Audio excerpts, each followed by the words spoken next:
Bienvenue à la ferme Nyokonter.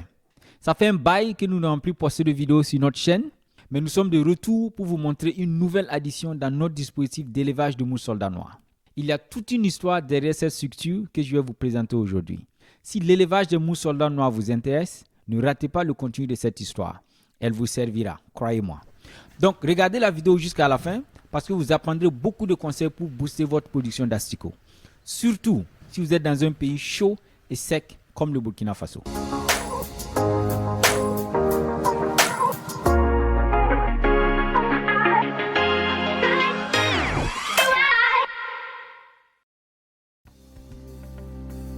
Bienvenue à la ferme Nyokonter, une ferme innovante implantée dans la commune rurale de Koubri au Burkina Faso.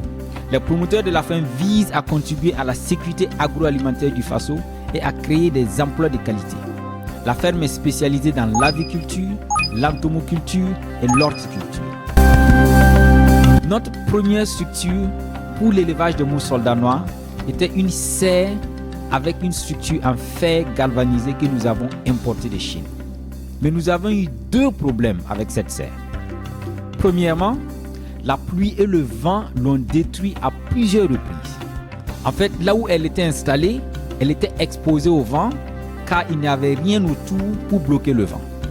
Comme la serre a été détruite plusieurs fois, par fini, on l'a démontée et on a utilisé les fers de la structure pour construire des poulaillers avec. Deuxièmement, c'était très chaud et sec sous la serre et nos mouches mouraient à cause de la faible humidité sous la serre. Et lorsque nous avons abandonné la serre, nous avons conçu des volières ou encore cages à mouches sous cet hangar. Et le premier problème que nous avons eu, c'était le fait qu'il n'y avait pas assez de lumière pour les mouches. Parce que sans lumière, les mouches ne pondent pas. Donc, pour pallier à cela, nous avons installé des tôles transparentes. Mais malgré ça, les mouches ne pondaient pas assez. C'est en ce moment que nous avons fait venir Mr. Royce du Nigeria. Ceux qui nous suivent se rappelleront de lui.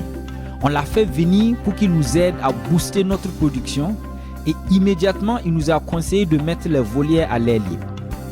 Nous l'avons fait et notre production a augmenté très rapidement. Mais c'était en saison pluvieuse, donc l'humidité était assez élevée. Mais pendant la saison sèche, vers le mois de mars, toutes nos mouches sont mortes. Et le problème majeur, c'était le manque d'humidité. Les mouches ont besoin que l'humidité soit au moins à 30%. Mais le Burkina Faso étant un pays sec, pendant la saison de chaleur, l'atmosphère est très sec et l'humidité est presque 0%. Et c'est ça qui tuait nos mouches. C'est là que nous avons découvert ce système d'humidificateur que nous avons d'abord installé sous ce hangar et ça a aidé à augmenter la survie de nos mouches.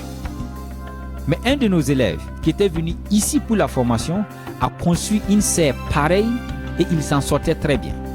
Donc nous avons décidé de le copier et de construire cette serre nous-mêmes avec du matériel disponible sur place. Et on avait toujours les sachets de l'ancienne serre, donc nous les avons utilisés. Dès lors, notre production a atteint un niveau qu'on n'avait jamais atteint auparavant. Nous avons même construit une nouvelle serre pareille pour booster la production dans les mois à venir. Donc voici le premier secret qui n'est pas vraiment un secret pour ceux qui connaissent un peu l'élevage des mouches. Veillez à ce que les mouches soient dans un environnement très éclairé, très bien éclairé par le soleil et assez humide. Cette serre n'est pas compliquée à construire et pas trop chère non plus. Vous pouvez le constater vous-même. En plus du système d'humidificateur, nous avons des plantes sous la serre que nous arrosons et cela contribue à maintenir une humidité élevée. Ça, c'est le premier point. Le deuxième point concerne la matière organique pour nourrir les asticots. Nous faisons de l'aviculture avec un système de litière à base de copeaux de bois. Donc la fiente, au bout des 60-90 jours, est un mélange de fiente et de copeaux de bois. Mais il est dit que les asticots ne peuvent pas décomposer le plastique et le bois. Donc de les éviter dans la matière organique pour nourrir les asticots. En fait, nous avons appris l'élevage des mouches soldats noirs en regardant les vidéos sur YouTube. Et il y a plein de vidéos qui disent de ne pas utiliser la laitière à base de copeaux de bois pour nourrir les asticots. Donc nous aussi, nous n'avons jamais essayé. Et quelle grosse erreur de notre part. Nous avons passé le temps à dépenser en essence pour aller chercher la matière organique en ville et dans les marchés environnants. On faisait le tour des restaurants pour ramasser les restants de nourriture. Bref, en rétrospect, c'était une perte de temps pour nous. Non seulement on ne gagnait pas assez de matière organique, on dépensait énormément en essence. Si vous avez un tricycle, vous savez qu'il consomme énormément.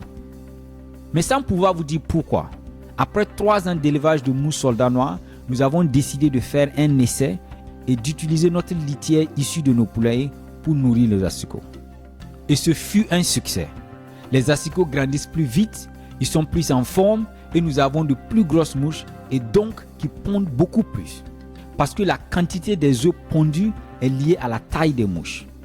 En fait, on savait que l'une des meilleures matières organiques pour les asticots, ce sont les fientes de poulet. Donc, on allait même prendre la fiente dans les fermes qui élèvent les poules pondeuses en batterie. Mais c'était une catastrophe parce que nous avons introduit des maladies dans notre ferme. Il y a eu 2 bandes de poulets où la mortalité était plus de 50%. Avant, on vendait la litière issue de nos poulaillers aux maraîchers et aux jardiniers. Mais maintenant, nous la fermentons dans ces fûts et nous nourrissons nos asticots avec. Il y a un autre avantage avec cette litière. Les excréments d'asticots ou frasse en anglais que nous collectons est beaucoup plus fin et joli à voir. Voyez vous-même. Donc, deuxième secret. Si vous faites de l'élevage de poulets, utilisez les fientes qui proviennent de vos poulailles. Mais au-delà de cela, la morale de l'histoire, c'est d'expérimenter à petite échelle. Rien ne nous empêchait de mettre la litière dans une petite tasse avec des asticots et voir ce qui va se passer. C'est ce qu'on a fait après 3 ans et ça a donné. On a juste mouillé la litière et on a mis des asticots et nous avons constaté qu'ils évoluaient beaucoup plus vite que les autres. Donc on a commencé à alimenter tous les bacs avec notre litière. Dans la prochaine vidéo, je vais vous expliquer exactement notre processus avec plus de détails. Donc restez à l'écoute. Nous partageons notre expérience avec vous comme d'autres l'ont fait gratuitement sur YouTube. Si cette vidéo vous a été utile, laissez un like et abonnez-vous pour plus de conseils sur l'élevage des mouches soldats noirs. À bientôt, ciao.